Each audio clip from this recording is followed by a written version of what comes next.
ಮೊದಲಿಗೆ ಈ ಭೂಮಿ ಮೇಲೆ ಜೀವ ಹೇಗೆ ಉತ್ಪತ್ತಿ ಆಯ್ತು? How did life begin on this earth? Approximately ಇವತ್ತಿಂದ 4 ಬಿಲಿಯನ್ ಇಯರ್ಸ್ ಎಗೋ ಜೀವ ಉತ್ಪತ್ತಿ ಆಯ್ತು. ಸಾಕಷ್ಟು ವರ್ಷಗಳ ಎವಲ್ಯೂಷನ್ ಇಂದ species like plants, animals, trees ಇದು ಎವಾಲ್ವ್ ಆಯ್ತು.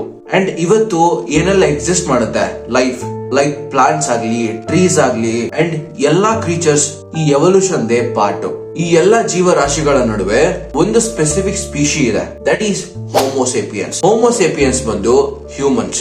ಈಗ ಕ್ವೆಶ್ಚನ್ ಏನು ಅಂದ್ರೆ, ಮನುಷ್ಯರ ಆನ್ಸೆಸ್ಟರ್ಸ್ ಬಂದು ಏಪ್ಸ್ ಆಗಿದ್ರೆ ಇವತ್ತು ಕೂಡ ಏಪ್ಸ್ ಯಾಕೆ ಎಕ್ಸಿಸ್ಟ್ ಮಾಡುತ್ತೆ? ಯಾಕೆ ಮಂಕೀಸ್, ಚಿಂಪಾಂಜೀಸ್, ಗೊರಿಲಾಸ್ ಇದೆಲ್ಲಾನು ಯಾಕೆ ಎಕ್ಸಿಸ್ಟ್ ಮಾಡುತ್ತೆ? ಅಂಡ್ ಅವುಗಳು ಯಾಕೆ ಹ್ಯೂಮನ್ಸ್ ಆಗಿ ಎವಾಲ್ವ್ ಆಗಿಲ್ಲ? ಸಾಕಷ್ಟು ಜನ ಎವಲ್ಯೂಷನ್ ನ ಸುಳ್ಳು ಅಂತ ಹೇಳ್ತಾರೆ. ಎವಲ್ಯೂಷನ್ ಥಿಯರಿ ಏನಿದೆ ಅದು ಮಂಕೀಸ್ ಬಂದು ಹ್ಯೂಮನ್ಸ್ ಆಗಿ ಎವಾಲ್ವ್ ಆಗಿಲ್ಲ ಅಂತ ಕ್ಲೈಮ್ ಮಾಡುತ್ತೆ. ಇನ್ಸ್ಟೆಡ್ ಚಿಂಪಾಂಜೀಸ್ಗೆ, ಗೊರಿಲಾಸ್ಗೆ, ಮಂಕೀಸ್ಗೆ ಅಂಡ್ ಹ್ಯೂಮನ್ಸ್ಗೆ ಈ ಎಲ್ಲಾ ಸ್ಪೀಶೀಸ್ಗೆ ಒಂದು ಕಾಮನ್ ಆನ್ಸೆಸ್ಟರ್ ಇದೆ. ಆ ಆನ್ಸೆಸ್ಟರ್ ಬಂದು ಇವತ್ತು ಬದುಕಿಲ್ಲ. ನೀವು ಎವಲ್ಯೂಷನ್ ಥಿಯರಿನ ಅರ್ಥ ಮಾಡ್ಕೋಬೇಕು ಅಂದ್ರೆ ಒಂದು ಟ್ರೀ ಇಮ್ಯಾಜಿನ್ ಮಾಡಿ. ಒಂದು ಟ್ರೀ ಹೇಗೆ ಸ್ಟಾರ್ಟ್ ಆಗುತ್ತೆ? ಬೇಸಿಕಲಿ ಒಂದು ಟ್ರೀ ಬಂದು ಒಂದು ಸ್ಟೆಮ್ ಇಂದ ಸ್ಟಾರ್ಟ್ ಆಗೋದು. ಅದು ಬೆಳೀತಾ ಬೆಳೀತಾ ಅದಕ್ಕೆ ರೆಂಬೆಗಳು ಉಟ್ಕೊಂತವೆ.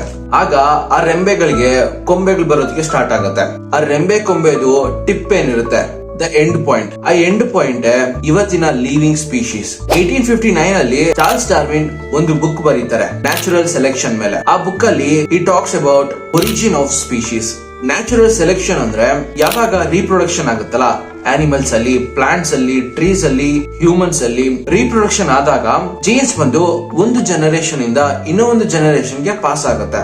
ನಮ್ ಜೀನ್ಸ್ ಬಂದು ನಮ್ ಮಕ್ಕಳಿಗೆ ಪಾಸ್ ಆಗುತ್ತೆ. ಯಾವಾಗ ಜೀನ್ಸ್ ಪಾಸ್ ಆಗುತ್ತಲ್ಲ ಆಗ ಮ್ಯೂಟೇಷನ್ಸ್ ಆಗುತ್ತೆ ಅಂಡ್ ಸ್ಲೈಟ್ ಚೇಂಜಸ್ ಆಗುತ್ತೆ. ನೀವು ಆ ಜೀನ್ಸ್ ಅಲ್ಲಿ ವೇರಿಯೇಷನ್ಸ್ ನೋಡ್ತೀರಾ. ಫಾರ್ ಎಕ್ಸಾಂಪಲ್, ನಿಮ್ಗೆ ಬ್ರೌನ್ ಐಸ್ ಇದ್ದು ನಿಮ್ ಮಕ್ಕಳಿಗೆ ಗ್ರೀನ್ ಐಸ್ ಬಂದಾಗ ದಟ್ ಮೀನ್ಸ್ ನಿಮ್ ಜೀನ್ಸ್ ನಿಮ್ ಮಗುಗೆ ಪಾಸ್ ಆಗ್ಬೇಕಾದ್ರೆ ಮ್ಯೂಟೇಷನ್ ಆಗಿ ಐ ಕಲರ್ ಚೇಂಜ್ ಆಗಿದೆ ಅಂತ. ಈ ತರ ವೇರಿಯೇಷನ್ಸ್ ಬಂದು ಬೆನಿಫಿಷಿಯಲ್ ಆಗಿರುತ್ತೆ, ಹಾರ್ಮ್ಫುಲ್ ಕೂಡ ಆಗಿರುತ್ತೆ, ಡಿಪೆಂಡಿಂಗ್ ಅಪಾನ್ ದೇರ್ ಎನ್ವಿರಾನ್ಮೆಂಟ್. ಈ ತರ ಮ್ಯೂಟೇಷನ್ಸ್ ಆದಾಗ ಸ್ವಲ್ಪ ಸ್ಪೀಶೀಸ್ ಉಳ್ಕೊಳ್ಳುತ್ತೆ ಅಂಡ್ ಇನ್ನು ಸ್ವಲ್ಪ ಸ್ಪೀಶೀಸ್ ಸತ್ತೋಗುತ್ತೆ.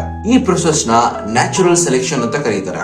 ಫಾರ್ ಎಕ್ಸಾಂಪಲ್, ಒಂದು ಕಾಡಲ್ಲಿ ಒಂದು ಕಪ್ಪೆ ಇದೆ. ಆ ಕಪ್ಪೆದು ಕಲರ್ ಬಂದು ಬ್ರೌನ್ ಅಂಡ್ ಅದಕ್ಕೆ 5 ಮಕ್ಕಳಿದೆ. ಅದರಲ್ಲಿ 4 ಮಕ್ಕಳು ಬಂದು ಬ್ರೌನ್ ಇದೆ, ಒಂದು ಮಗು ಬಂದು ಗ್ರೀನ್ ಇದೆ. ಆ ಗ್ರೀನ್ ಕಪ್ಪೆಗೆ ಒಂದು ಅಡ್ವಾಂಟೇಜ್ ಇದೆ, ಅದು ಕ್ರಾಸ್ ನಡುವೆ ಬಚ್ಚಿಟ್ಕೋಬಹುದು.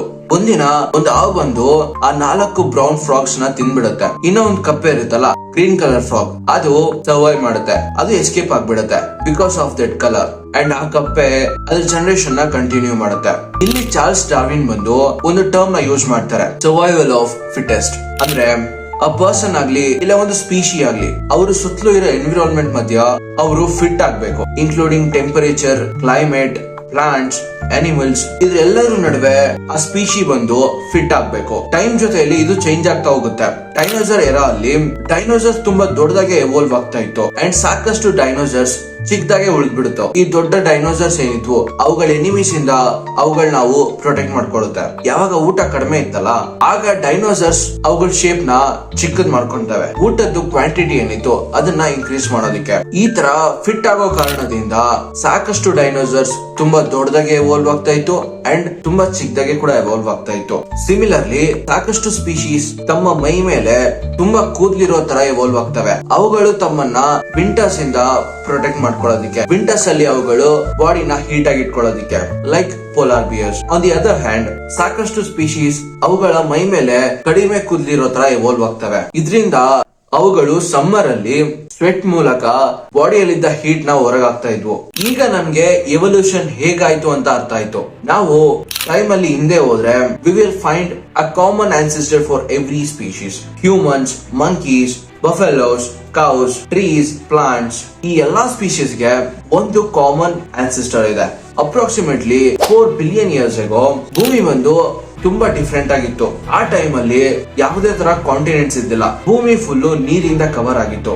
ಫಸ್ಟ್ ಲೈಫ್ ಬಂದು ನೀರಲ್ಲೇ ಉತ್ಪತ್ತಿ ಆಗಿದ್ದು. ಸೈಂಟಿಸ್ಟ್ ಬಂದು ಆ ಫಸ್ಟ್ ಆರ್ಗನಿಸಮ್ ಗೆ ಒಂದು ಹೆಸರು ಕೊಟ್ಟಿದ್ದಾರೆ, ಫಸ್ಟ್ ಯೂನಿವರ್ಸಲ್ ಕಾಮನ್ ಆನ್ಸೆಸ್ಟರ್. ಆ ಟೈಮ್ ಅಲ್ಲಿ ಯಾವ್ದೇ ತರ ಜೀನ್ಸ್ ಇದ್ದಿಲ್ಲ, ಯಾವ್ದೇ ತರ DNA ಇದ್ದಿಲ್ಲ, ಬರೀ ಒಂದು ಫ್ರೀ ಫ್ಲೋಟಿಂಗ್ ನ್ಯೂಕ್ಲಿಯೋಟೈಡ್ ಇತ್ತು. ಆ ನ್ಯೂಕ್ಲಿಯೋಟೈಡ್ ಬಂದು RNA ಗೋಸ್ಕರ ಅಸೆಂಬಲ್ ಆಗ್ತಾ ಇತ್ತು. ಈ RNA ಬಂದು ಒಂದು ಮಾಲಿಕ್ಯುಲರ್ ಮಾಡುತ್ತೆ. ಆ ಮಾಲಿಕ್ಯುಲರ್ ಹೆಸರು ಬಂದು PTC. ಅಂಡ್ FUCA ಏನಿತ್ತು, ಫಸ್ಟ್ ಯೂನಿವರ್ಸಲ್ ಕಾಮನ್ ಆನ್ಸೆಸ್ಟರ್, ಅದು ಬಂದು ಒಂದು ಸೆಲ್ ಕೂಡ ಆಗಿರ್ಲಿಲ್ಲ. ಇವತ್ತು ನಮ್ಗೆಲ್ಲ ಗೊತ್ತು that cell is a building block of a life ಗೆ ಸೆಲ್ ಅನ್ನೋದು ಒಂದು ಬಿಲ್ಡಿಂಗ್ ಬ್ಲಾಕ್ ತರ.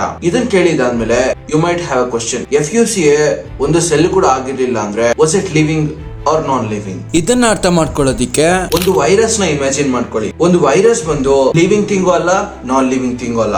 ಒಂದು ವೈರಸ್ ಬಂದು ತಾನಾಗಿ ಗ್ರೋ ಆಗೋದಿಕ್ಕಾಗಲ್ಲ ಅಂಡ್ ರೀಪ್ರೊಡ್ಯೂಸ್ ಮಾಡೋದಿಕ್ಕಾಗಲ್ಲ unless it finds a host. 3.8 billion years ago FUCA ಒಂದು ಅನ್ಸೆಲ್ಯುಲರ್ ಆರ್ಗನಿಸಮ್ ಆಗಿ ಎವಾಲ್ವ್ ಆಗುತ್ತೆ. ನಾವು ಅದನ್ನ LUCA ಅಂತ ಕರಿತೀವಿ, last universal common ancestor. Tree, plants, animals, bacteria, fungi, ಇದಕ್ಕೆಲ್ಲಾನು ಇದು ಬಂದು last ancestor, that is LUCA.